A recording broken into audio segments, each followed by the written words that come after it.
Hello, this is Françoise, and today I'm going to show you how to play on the piano Hymne à l'amour by Edith Piaf. This tutorial will be divided into 4 parts. In the first part, I'll show you the notes to play with your right hand, very simply, one note at a time, no chords. In the second part, I'll show you the notes to play with your left hand. We'll start very simply, one note at a time for complete beginners. Then we'll add octave chords and finally arpeggiated chords for less beginner players or those comfortable with that technique. In the third part, I'll add chords to be played with the right hand for intermediate level players, and in the fourth part, we'll go over the short refrain, again dividing it into a section for the right hand, a section for the left hand, and chords to play with the right hand. For this first part, here is middle C on the keyboard, where we're going to place the index finger. The thumb then naturally falls on B just before it, and the third finger on D, and just relax the hand. The first 3 notes to play are D, C, B. Here you need to wait a little, and we're going to take advantage of that pause to get the hand ready for the next pattern. In the next pattern, we'll use the notes B, D sharp, F sharp, A, and G. So we place the hand with the thumb on B, the second finger on D sharp, third finger on F sharp, fourth on G, and fifth finger on A. At the beginning, we do D, C, B. While we hold the B, we quickly jump the hand like this, quickly, and we're ready for the next pattern. This technique mainly helps avoid moments of hesitation. When it's time to play the next pattern, you don't want to start thinking which notes to play or how to place your hand. You just move your fingers. You can even memorize just the finger numbers instead of the notes, and it comes naturally. The notes in the second pattern are B, B, D sharp, F, A, G. Careful, it's a D sharp and an F sharp. There's an F sharp in the key signature, so all Fs will be F sharp unless I specify otherwise. So from the beginning we have D, C, B. I get the hand into position, B, B, E, F, A, G. Now we wait a bit. Use this time to prepare the hand for the next pattern. Put the thumb on C, second finger on D, and third on E. The next pattern is E, D, C, C.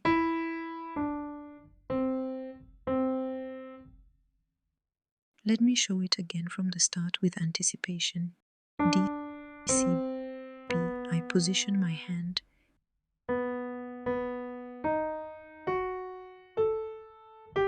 I reposition.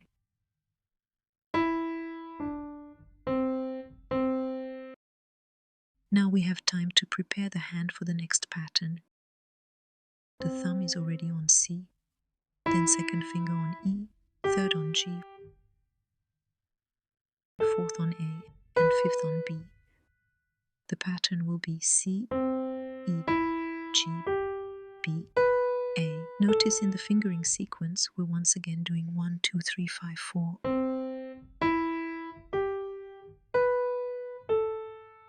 All throughout the piece, you'll see this fingering combination come back often, using fingers 1, 2, 3, 5, 4. The only difference will be that we shift the hand to different notes each time, but the finger pattern stays the same. From the top again, just to be clear. D, C, B. I position B, B, D sharp, F sharp, A, G. I position again E, D, C, C.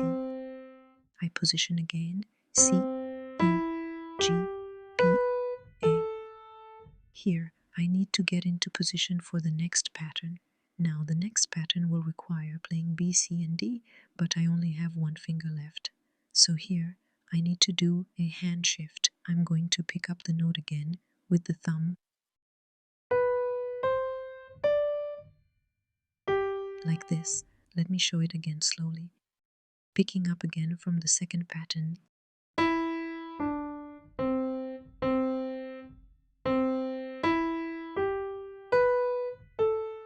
Then I recover with the thumb, place the third finger on B, fourth on C, and fifth on D, and I play B, C, D.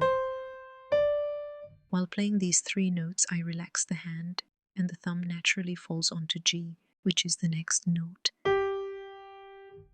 Let's go back from the beginning. D, C, B, get in position. 1, 2, 3, 5, 4. I position again. 3, 2, 1, 1. I reposition. 1, 2, 3, 5, 4. Then I do the shift. 3, 4, 5, 1. Here we have another crossing. I bring the middle finger over the thumb, then relax the hand. So G, F sharp, E, with finger 3, second finger on F sharp and thumb on E. Here I stretch just a bit to bring in the fourth finger. Careful, not the fifth, the fourth finger on C. Meanwhile, I relax the hand. Then the fifth finger arrives on D and the other fingers fall into place automatically, namely thumb on G, second finger on A, third on B, and then we play 5, 4, 3. Now I'm going to stretch a bit further to reach the D with the thumb, while keeping the fourth finger on C to play it, then B with the third finger, and finally A with the second finger. Let me start again from the top. D, C, B. I position. I position. I position. Then I do the shift.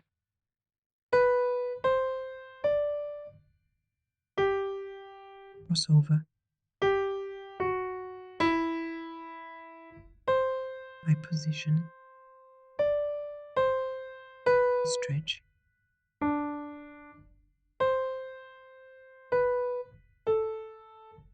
And that's it for the first verse. For the second verse, the beginning is exactly the same.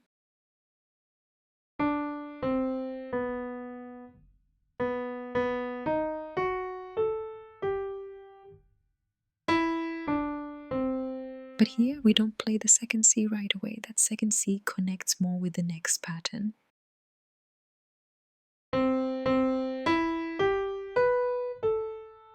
If you sing the lyrics while playing and you really know the melody by heart, you'll naturally find the rhythm.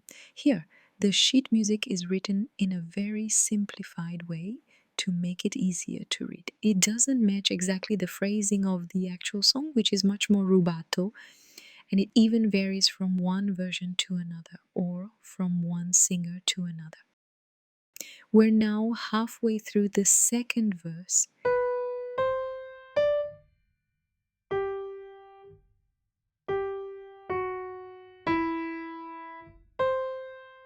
That's the same as in the first verse. We've got D, C, B, a small pause, G, D, G, A. We've already seen this position. Second finger on G, thumb on D. Back to G, then A with the third finger, B with the fourth, and we end on G. Let's now go over the full sequence for the two verses. Right hand, get into position, get into position, get into position, get into position, get into position, get into position, move down.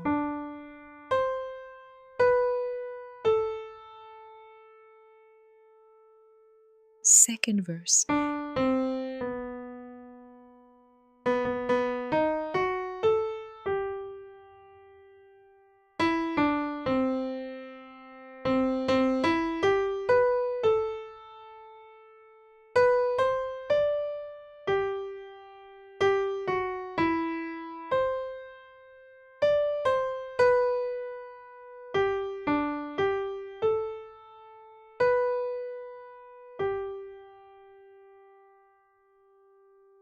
And that's it for this first part.